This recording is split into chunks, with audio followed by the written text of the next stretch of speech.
I knew I was screwed the second I saw the envelope. Not because of what it was, but because of how it arrived, slid across the conference table like some twisted wedding invitation, delivered with a smirk that reeked of Axe body spray and nepotism. Trevor didn't say a word, just leaned back in his ergonomic throne, laced his fingers behind his gelled-up head, nodded toward the cream envelope like he'd just handed me a retirement gift, and not a middle finger dipped in corporate toner. Inside was a memo of appreciation, unsigned, unsealed, and completely devoid of human warmth. For 12 years of loyal service, it read, as if those years had been a long weekend at a beach house instead of a grinding, 60-hour-a-week exercise in duct-taping operational chaos into a Fortune 500 fantasy. No letterhead, no signature, no mention of my actual title, just some canned HR text copied from a 2007 LinkedIn post. I thought you deserved a formal goodbye, Trevor said, oozing smugness. Nothing's official, of course. We're just pivoting supplier strategy. You'll stay on payroll, of course. Translation, you're still employed but dead to us. I looked around the table. The CFO pretended to read his watch. General counsel tapped her stylus like it was a gavel counting down to my silence. No one would meet my eyes, not even my so-called mentee from procurement who used to cry in my office during Q4 audits. I wasn't being fired. I was being erased. Now, before I go on, if you're already halfway through this thinking, wait, whoa, what happens next? Do us both a favor and hit the subscribe button and tap like. I promise it gets juicy. And frankly, keeps this petty little storytelling engine running. Back to the memo, I smiled. That tight-lipped, HR-compliant smile women in leadership develop after years of being told they're too assertive while cleaning up everyone else's fires. I folded the memo in half, then into quarters, then into something just barely big enough to slide into my purse without vomiting. Anything else? I asked. Trevor tilted his head. You'll no longer need supplier access. Just focus on internal ops for now. We'll keep you looped in where appropriate. Which in Trevor speak meant, I've blocked you from the vendor portal, reassigned your projects to Kyle the intern, and told the board you're transitioning to a strategic role, which means nothing and leads nowhere. Understood, I said. 2 syllables. Calm. Measured. The same way I'd once said, reboot the server, while internal systems melted during Black Friday. I walked out of that room with my dignity zipped tight in my tote bag next to an expired Luna bar and a post-it I'd scribbled 12 years ago that said, fix everything. Again, that was the day I became a ghost in my own company. The whispers started almost immediately. A vendor rep I'd known for a decade texted, hey, weird Q, did we get a new point of contact? Just got a pricing update from someone named T. Halberd, Trevor, of course, was already trying to renegotiate contracts he hadn't read, let alone understood. The kind of agreements that had been carefully structured over years of trust, relationship building, and the occasional midnight phone call to a warehouse manager crying about a missed shipment in Tulsa. I stayed quiet, for now, but I wasn't done. Not by a long shot, because Trevor didn't know something. He didn't know that the contract he was screwing with, the one tied to our biggest supplier, had my fingerprints all over it. And I didn't bury the clause that would end his little empire out of spite. I buried it because I knew someone like him would eventually show up. They didn't even clear out my office. Just reassigned it to overflow hot desking and dumped a sad ficus in the corner like that would absorb the humiliation. My name stayed on the door for a week, taped over with a sticky note that said Trevor's Ops Squad light bulb. Every time I passed by, I could smell the desperation in that emoji. I wasn't fired. That would have required backbone. I was archived. Still on payroll, still logging in, still technically director of ops, but with no vendor access, no calendar invites, and no updates from the team I built from the ground up. HR called it transitioning to a lateral strategic role. I called it being ghosted with direct deposit. My replacement was a guy named Dylan. He had a master's degree in supply chain management and the emotional intelligence of a traffic cone. First week on the job, he confused 2 warehouse hubs and sent 10,000 units of medical-grade adhesives to an agricultural supplier in Idaho. I found out when a frantic warehouse supervisor texted me a photo of shrink-wrapped pallets labeled Surgibond next to a tractor tire display. Hey, just checking, the message read. Are we expanding into veterinary surgery? Trevor's response. A Slack update with a rocket emoji and the words, beta testing new cross-sector distribution verticals. Stay agile. Rocket, it would have been funny if it wasn't so gross. Vendor after vendor started pinging me directly, quiet calls, side emails, even one who sent a voicemail that just said, hey, so is this a prank? One of our oldest contacts, a guy named Mike from VersaFleet, actually drove to our office, walked right into reception and asked to speak to me. They told him I was out indefinitely. He called me that night, voice low, like we were conspiring. Carolyn, serious question. Is Trevor even authorized to renegotiate rates? We had a 3-year lock. He's trying to amend it via DocuSign with no countersign. My laugh came out like static. He sent a DocuSign? Yeah. Said he's modernizing the vendor life cycle. That was Trevor's new buzzword, modernizing. Anytime something broke, it was because the old system lacked flexibility. When suppliers pushed back, he'd post on LinkedIn about disrupting outdated relationship paradigms. When Dylan fumbled logistics, Trevor posted a blurry photo of a conference room with the caption, "Hard pivots right arrow smart wins. Can't wait to share what's next." Meanwhile, ops was imploding in slow motion. Inventory went missing. SLA violations spiked. Our on-time delivery rate fell below 70%, and customer complaints started sounding like legal threats. The COO asked in a leadership call if ops had hit turbulence. Trevor replied, "Nothing major, just recalibrating legacy scaffolding." Legacy scaffolding. That's what I was now. A rusty old bridge, conveniently forgotten, until the whole damn thing collapses into the river and suddenly everybody remembers who built it. And through all of this, I stayed quiet. I sat in meetings with my mic muted, camera off, name misspelled in the attendees list. No one asked for my input. No one noticed when I started forwarding key documents to my personal drive. I wasn't planning revenge, not yet, I was just watching. Logging. Letting Trevor dig with both hands, because here's the thing about ghosts, we don't haunt the living, we haunt the guilty. And Trevor was about to start hearing footsteps. The call came in at 8:13 p.m., Rochester area code. I was sitting on the floor of my apartment surrounded by unopened mail and half a glass of grocery store Pinot, trying to convince myself that reheating soup counted as self-care. I almost let it ring out, thinking it was another vendor rep or, God help me, Trevor trying to circle back on legacy knowledge. But something in my gut said, answer. Carolyn, it's Martin Lowell. I sat up straighter like my spine had been wired to a forgotten respect switch. Martin had been a VP at Stratford Components back in the day, our biggest supplier before they got acquired, restructured, and renamed something algorithmic and meaningless. I hadn't heard from him in years. Last time we talked, he was praising a cost optimization model I'd built on a flight to Denver after a vendor conference catered by limp salad and existential dread. Martin, been a while. Didn't waste time. I've been watching what that kid's doing to your ops stack. And I gotta ask, has he completely lost it or is this performance art? I laughed for real. Depends on whether the board claps at the end. He sighed like a man who once cared, then learned better. You know, he tried to void our 3-year lock agreement, sent some nonsense amendment, and claimed it was phase 1 of dynamic forecasting alignment. I pinched the bridge of my nose. He's allergic to contracts. Thinks they're suggestions with fonts. Martin continued. I was tempted to reply with a cease and desist in Comic Sans. Please do, I'll frame it. He chuckled, but there was steel under it. Look, I'm not calling just to vent. I remember when we built that original contract. You were the one who insisted on embedding that clause, what was it? Section 12.3.1, change of control activation, I said, words tasting like cold metal. If a majority stake in the supplier changes hands, the client has to renegotiate. All terms suspended. That's the one, he said, voice suddenly sharper. You wrote that clause because I didn't trust the execs you were about to merge with. Turns out I was thinking ahead. Turns out you were thinking beyond even that. There was a pause. Then, deliberate, Carolyn, you ever thought about taking a seat on the other side? What do you mean, I mean? I left Stratford 2 years ago, rolled over my shares into the holding company. I sit on the board now, small seat, quiet seat, but I've got voting power. And some dry powder I've been meaning to put to use. I went still. My old laptop buzzed behind me, stuck mid-update, fan wheezing like a dying ferret. Martin kept talking. I've been acquiring more stake lately. Nothing flashy, and I've got a partner, someone interested in consolidation. The way things are trending, there's an opportunity to shift majority. Silent control, not flashy, but potent. I knew where this was going, I just didn't believe it. He continued, you put the clause there, you know how to pull the thread. And I'm tired of watching your work get dismantled by a man-child with a Bluetooth fidget cube. I snorted. You saw the cube? I saw the TikTok post. Workflow Wednesdays with tea. I threw my phone across the room. He sat in the silence that follows unspoken decisions. I'm not saying revenge, Martin added, softer now. I'm saying leverage. You built the backbone of that company. Maybe it's time to stop being a backbone, be the brain instead. I stared at the memo still tacked to my fridge with a novelty magnet that said wine is my spirit animal. 12 years of duct tape and grace. 12 years of calming warehouse fires and smoothing vendor nerves with 3 cups of coffee and a spreadsheet. I thought of Trevor's smirk, the blank memo, the unspoken erasure. And for the first time since this all started, I didn't feel angry. I felt aligned. Tell me more, I said. The dinner was held at that overpriced faux industrial place downtown, the kind with exposed ductwork and artisanal ice cubes the size of toddler fists.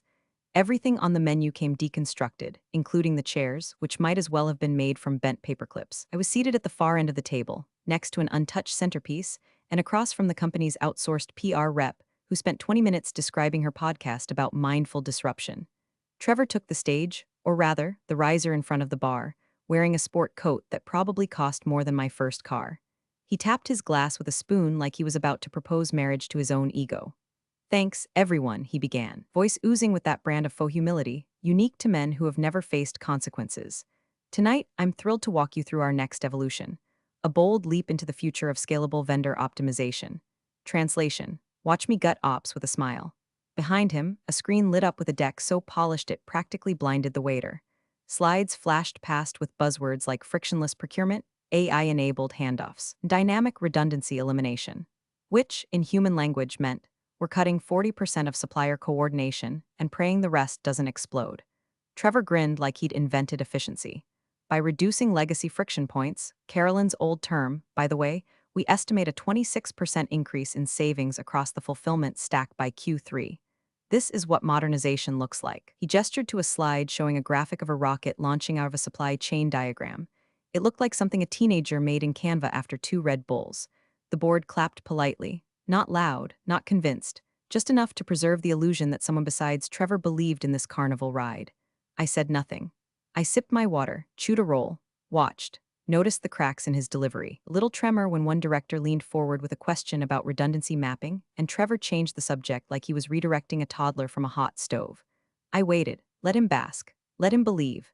Near the end, he dropped the phrase that made my stomach curl, and as we sunset legacy contracts, we'll empower suppliers to match our new benchmarks or find alternate solutions. Sunset legacy contracts. That was his term for bulldozing the agreements I'd spent a decade structuring to hold this rickety kingdom together. I could feel the old rage rise, but I pushed it down. Rage is loud. Control is quieter. When the lights came up and Trevor took his little bow, I glanced across the room. One of the board members, Eileen Markham, VP of Strategic Risk, the same woman who once referred to me as ops wallpaper during an offsite, was looking at me. Not scornfully, not dismissively. She nodded just once. Subtle, deliberate, and then looked away. It was the smallest crack in a sealed vault, but it was enough. A silent acknowledgement that someone at that table remembered what I used to be. Maybe even suspected what I still was. I left before dessert, walked home in heels that hadn't seen sunlight since pre-COVID. My inbox pinged halfway through the crosswalk. Martin. Subject line: next steps. I didn't open it, not yet, instead. I stood on the curb, looking back at the restaurant, where Trevor was probably explaining how AI would revolutionize napkin folding. And I smiled, because that little rocket on his slide, it was about to crash into a clause he'd never seen. Written in font size 8, buried like a landmine, planted by the same ops wallpaper he'd just tried to paint over. The document was 18 pages long, written in that sterile corporate dialect that makes your brain want to fold itself into an origami swan and fly out the window. But I read every damn word, twice. Then I printed it, bound it with one of those cheap plastic spines, and laid it on my kitchen table like a sacred text. This wasn't a resignation letter or a revenge manifesto. It was an ownership declaration, quiet, surgical, and devastating in its simplicity. Martin had moved fast, faster than I thought someone of his age and orthopedic sneaker collection could manage.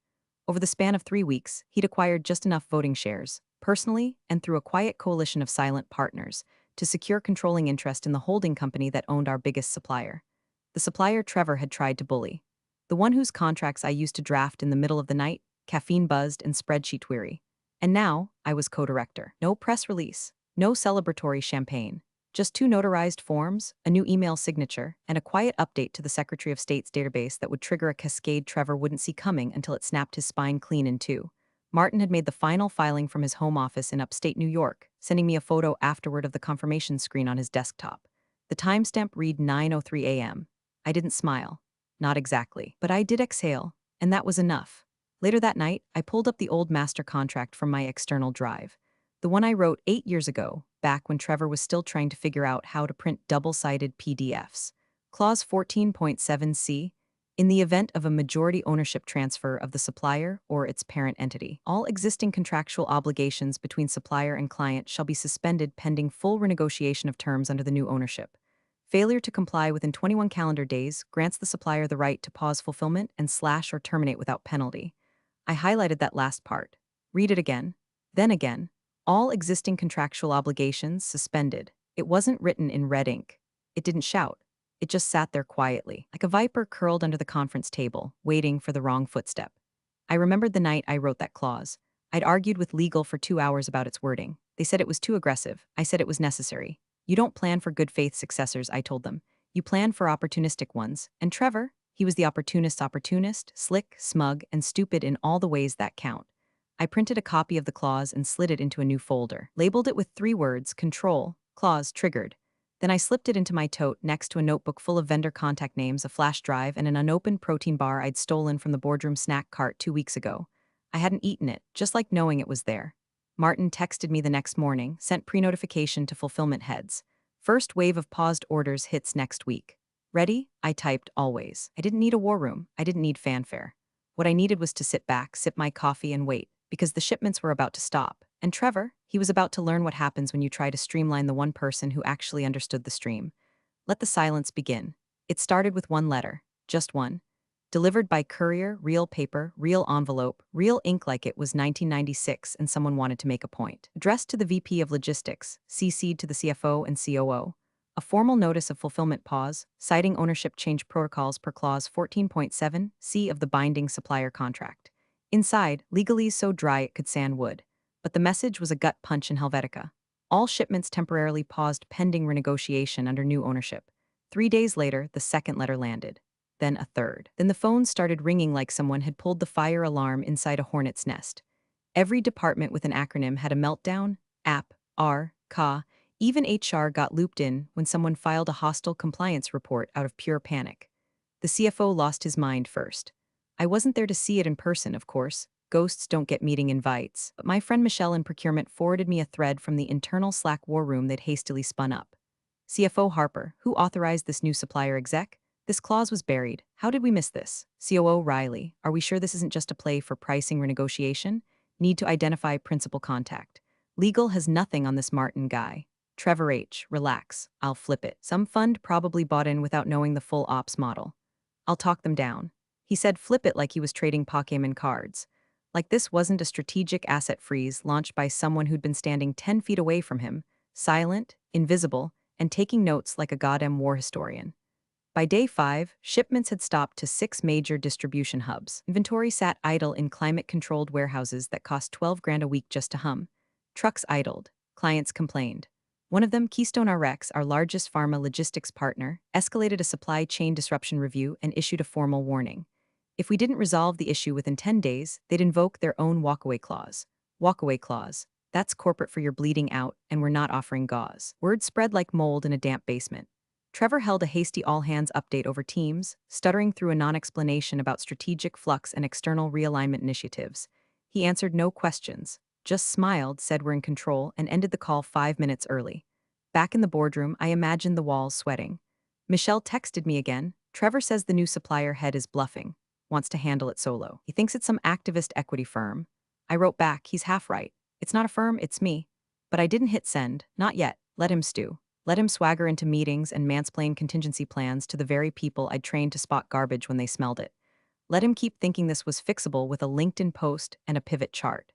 The COO sent an emergency note to legal asking for a sit-down with the supplier's new directors. Martin agreed quietly, calmly, meeting scheduled Thursday 4:00 p.m., conference room B, closed session.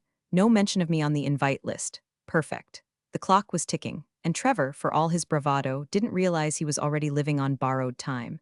Every word he spoke from that point forward was a countdown, and I was holding the detonator. Subject line hidden boxes like a church bell at a funeral. Emergency board session Thursday 4 p.m. confidential. No agenda, no context.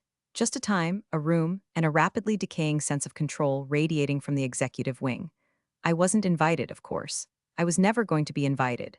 Carolyn from Ops didn't belong in boardrooms anymore, at least not the way Trevor told it. But I didn't need a seat at the table to know the silverware was about to rattle. What made the email interesting wasn't who it excluded, it was who it didn't. Martin Lowell, just that name. No title, no intro, no context. Not VP, not advisor, not consultant. Just Martin dropped onto that invite like a pebble into a pond. But ripples? Oh, there'd be plenty. When Trevor saw the invite, he made the mistake of scoffing out loud.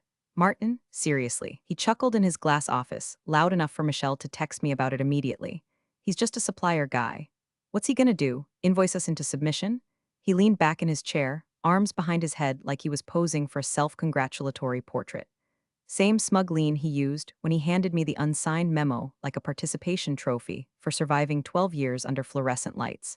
But that's the thing about Trevor. Never bothered to learn the difference between supplier and shareholder. Between old man with a Rolodex and co-director holding a loaded clause with your name on it. I spent the morning reviewing everything one last time.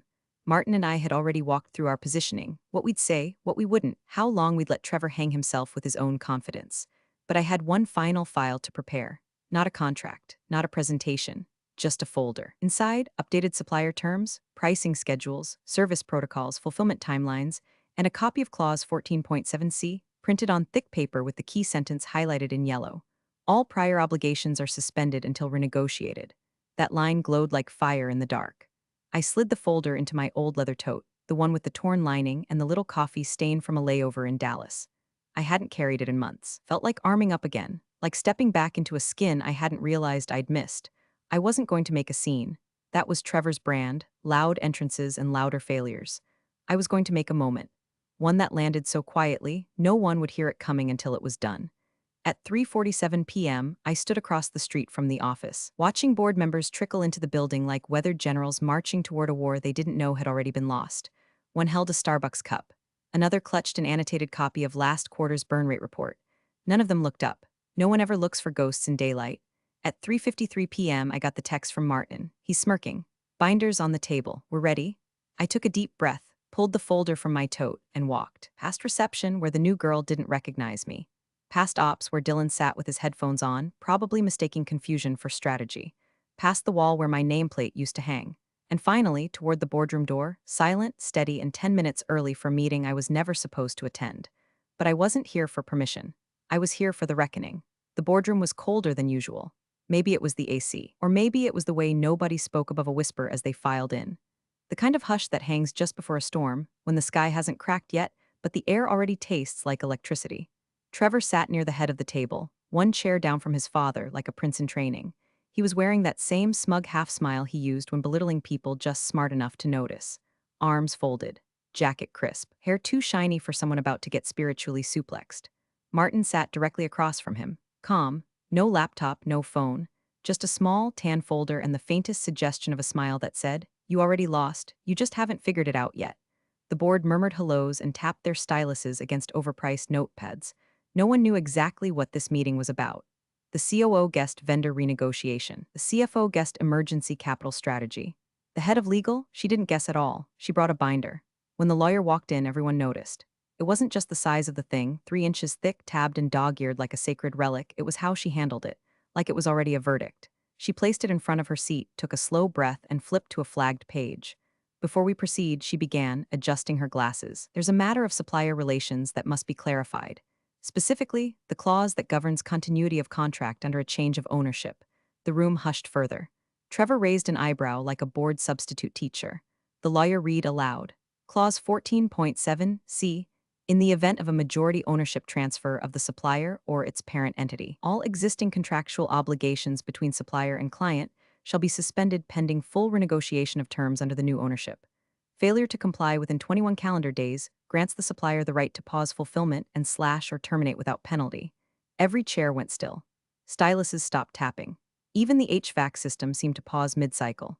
The CEO, red in the face, already halfway through a bottle of flat Perrier, leaned forward. "Who changed ownership?" he asked, voice pinched. Trevor shrugged, then smirked. "It's probably just some fund. Passive investor nonsense. We'll reverse it." Martin didn't move. The lawyer didn't blink. Instead, she turned slowly toward Trevor and said, voice level, "Ask your son." Trevor blinked. "What, ask your son?" The words landed like lead bricks on a glass table, and in that moment Trevor's smirk shattered. He opened his mouth, but nothing came out. No joke, no quip, just that wide-eyed scramble of someone realizing the ice beneath their feet had already cracked 5 steps ago. The CEO turned to him, confusion morphing into suspicion.